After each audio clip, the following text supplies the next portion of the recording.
రాజకీయ ప్రత్యర్థులు, సొంత పార్టీ నేతలు, పాత్రికేయులు, న్యాయవాదులే కాదు, సాక్షాత్తు హైకోర్టు న్యాయమూర్తి ఫోన్ సైతం బీఆర్ఎస్ సర్కారు ట్యాప్ చేసిన విషయం చాలా ఆలస్యంగా వెలుగులోకి వచ్చింది. దేశవ్యాప్తంగా సంచలనం సృష్టిస్తున్న ట్యాపింగ్ కేసులో తవ్విన కొద్దీ విస్తుపోయే కొత్త అంశాలు బయటకు వస్తున్నాయి. ఎలాగైనా సరే మూడోసారి అధికారంలోకి రావడమే లక్ష్యంగా కేసీఆర్ ప్రభుత్వం అవలంబించిన నేర ప్రణాళికల గుట్టు రట్టవుతోంది. నాటి ముఖ్యమంత్రి కేసీఆర్ ఆదేశాల మేరకు మాజీ ఇంటెలిజెన్స్ చీఫ్ ప్రభాకర్ రావు నేతృత్వంలో మాజీ డీఎస్పీ ప్రణీత్ రావు ఆయన బృందం చేసిన అకృత్యాలు ఒక్కొక్కటిగా బయటపడుతున్నాయి.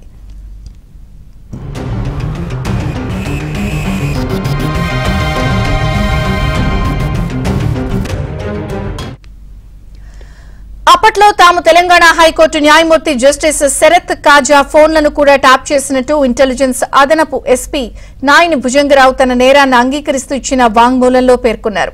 ప్రభుత్వానికి సంబంధించిన కేసులతో పాటు బీఆర్ఎస్ పార్టీ కీలక నేతల కేసులు ఆయన వద్ద ఉన్నందునే ఆయన ఫోన్ కాల్స్ పై నిఘా ఉంచామని భుజంగరావు వివరించారు. సరైన సమయం చూసి అవసరాలకు అనుగుణంగా ఆయన్ను ప్రభావితం చేయడం కోసం ఆయన వ్యక్తిగత జీవితం, ఇతర అలవాట్లు ఫోన్ ట్యాపింగ్ ద్వారా తెలుసుకునేవాళ్లమని వెల్లడించారు. గత అసెంబ్లీ ఎన్నికలకు ముందే బీఆర్ఎస్ పార్టీ కష్టకాలంలో ఉన్నప్పుడల్లా తాము ఇలాంటి చర్యలకు పాల్పడ్డామని, కేసీఆర్ ప్రభుత్వానికి సహకరించామని ఆయన వివరించారు. మునుగోడు ఉప ఎన్నికల్లో బీఆర్ఎస్ విజయం వెనుక తమదే కీలక పాత్ర అని స్పష్టం చేశారు.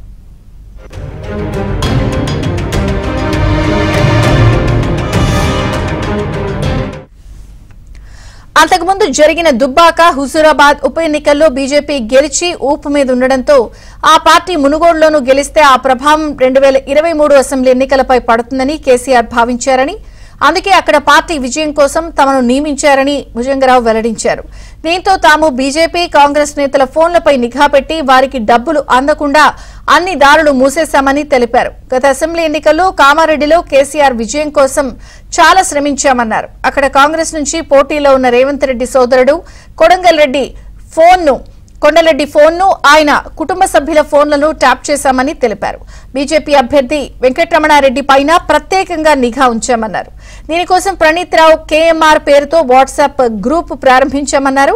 కేసీఆర్ విజయానికి తామంతగా శ్రమించిన ఆయన అక్కడ ఓడిపోయారని భుజంగరావు వివరించారు. అసెంబ్లీ ఎన్నికల్లో ప్రతిపక్షాల ఆర్థిక వనరులను గుర్తించి స్వాధీనం చేసుకోవడమే లక్ష్యంగా పోల్ 2023 పేరుతోనూ ప్రత్యేకంగా వాట్సాప్ గ్రూప్ ఏర్పాటు చేసుకున్నట్టు చెప్పారు.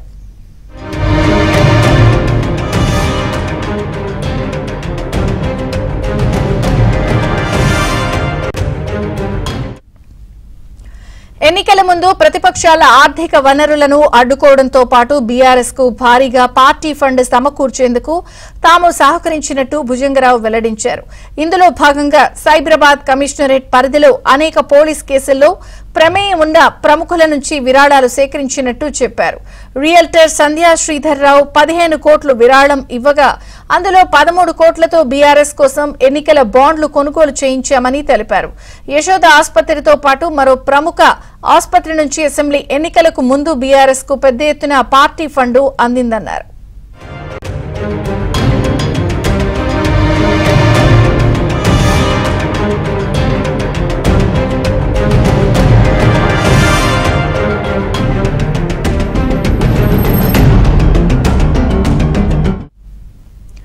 ఎన్నికల ముందు బీఆర్ఎస్ నేతల ఆదేశాల ప్రకారం టాస్క్ ఫోర్స్ వాహనాల్లో డబ్బులు తీసుకెళ్లామన్నారు. సైబరాబాద్ కమిషనరేట్ పరిధిలో తీవ్ర నేర ఆరోపణలు ఎదుర్కొంటున్న ప్రముఖులను గుర్తించి ప్రభుత్వానికి పార్టీ ఫండ్ ఇవ్వాలంటూ వారిపై ఒత్తిడి తెచ్చామన్నారు. కంపెనీలు, వీఐపీలు, వ్యాపారవేత్తల వివాదాలను బీఆర్ఎస్ నేతల సూచనతో సెటిల్ చేశాం. దీంతో పార్టీకి భారీగా ఫండ్ వచ్చింది అని భుజంగరావు వెల్లడించారు. అలాగే టీఎస్పీఎస్పీ పేపర్ లీకేజ్ తర్వాత నిరుద్యోగ సమస్యపై యువతలో ఆగ్రహం పెరిగిపోయి కేటీఆర్ వ్యాఖ్యలను ప్రతిపక్ష నేతలు, విద్యార్థి సంఘాల ప్రతినిధులు తీవ్రంగా విమర్శించేవారు. దీంతో ఆయన విమర్శించే నేతలు, విద్యార్థి నాయకులు, జర్నలిస్టుల ఫోన్లను ట్యాప్ చేశామని భుజంగరావు తన వాంగ్మూలంలో స్పష్టం చేశారు.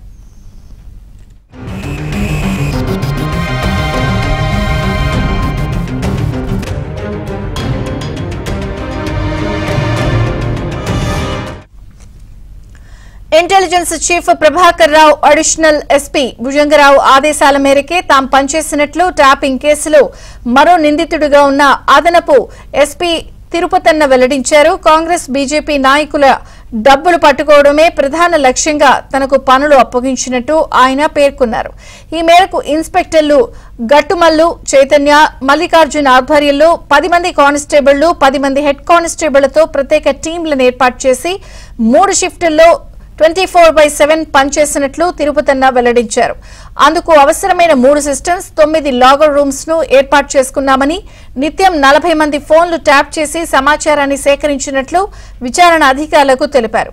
ఈ పనుల కోసం POL 2023 పేరుతో ప్రత్యేక వాట్సాప్ గ్రూప్ ను ఏర్పాటు చేసినట్లు ఆయన పేర్కొన్నారు.